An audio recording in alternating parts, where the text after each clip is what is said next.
Assalamu alaikum, dear brothers and sisters, and welcome to our second tafsir clip of this month of Ramadan. Today, inshallah, we are going to delve into a verse from the Quran that has to do with or is situated in the second juz of the Quran. And that is verse 142 and 143 of Surah Al-Baqarah. If you've recited the second juz today, you've definitely come across these verses because these verses are situated at the very beginning of the second juz. These verses start out like this: سَيَقُولُ السُّفَهَاءُ مِنَ النَّاسِ مَا وَلَّاهُمْ عَنْ قِبْلَتِهِمُ الَّتِي كَانُوا عَلَيْهَا. The people who are ignorant, they will sit there and they will say, why did these Muslims, why did they change the direction of their Qiblah? قُلْ لِلَّهِ الْمَشْرِقُ وَالْمَغْرِبِ يَهْدِي مَنْ يَشَاءُ إِلَى صِرَاطٍ مُسْتَقِيمٍ. Tell them that the west and the east is for Allah subhanahu wa ta'ala. What matters is where Allah subhanahu wa ta'ala tells you to pray, what direction He tells you to pray. Otherwise, everywhere is the land of Allah subhanahu wa ta'ala. Then it moves on to verse 143. And as you can tell, these verses were revealed as it relates to the change in the direction of Qiblah. And the Quran makes it very, very clear from the very beginning that those who are outside of the religion, those who decide to be disbelievers, they may not always understand why you do the things that you do. Us living in the places that we live in, we're surrounded by individuals at times who may not come from the same background that we come from. They might believe in a different religion, maybe in a different school of thought at times. We have to understand that we may not be able to explain every single detail of the religion to those who are out there. Sometimes people might look at the way you practice your religion, they might look at it and think that it's very odd, it's very weird.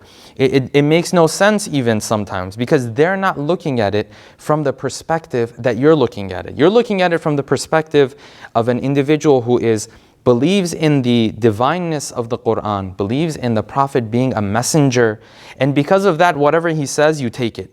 But someone who does not believe in those things, when he looks at your actions, he might think that your actions are very odd and very weird.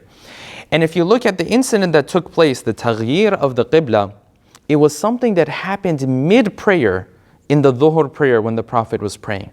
So that makes it even weirder if you think about it from their perspective. So that's the first point that we take away from this verse. Not everyone may really understand why you do the things that you do, and therefore you need to try to take care of your own duty. Trying to explain it to every single person out there may not make full sense to them all the time. The fundamentals of the religion, of course, you should try to explain those, but the details, sometimes people may not understand. Then there's a second element, and this goes into verse 143. Allah subhanahu wa ta'ala says, وَمَا جَعَلْنَا الْقِبْلَةَ الَّتِي كُنْتَ عَلَيْهَا إِلَّا لِنَعْلَمَ مَنْ يَتَّبِعُ الرَّسُولِ مِمَّنْ يَنْقَلِبُ عَلَىٰ عَقِبَيْهِ. Allah subhanahu wa ta'ala says, part of the reason why we changed this Qibla was simply because we wanted to test people. We wanted to see who was going to sit there and say, Ya Rasulullah, why are we changing the Qibla? This is odd, this is weird, this doesn't make any sense. What's the reason behind it? We wanted to separate these individuals from those who really believe in the Prophet. If the Prophet mid-prayer decides to change his direction, how many of us, including you and me, would change our direction with the Prophet?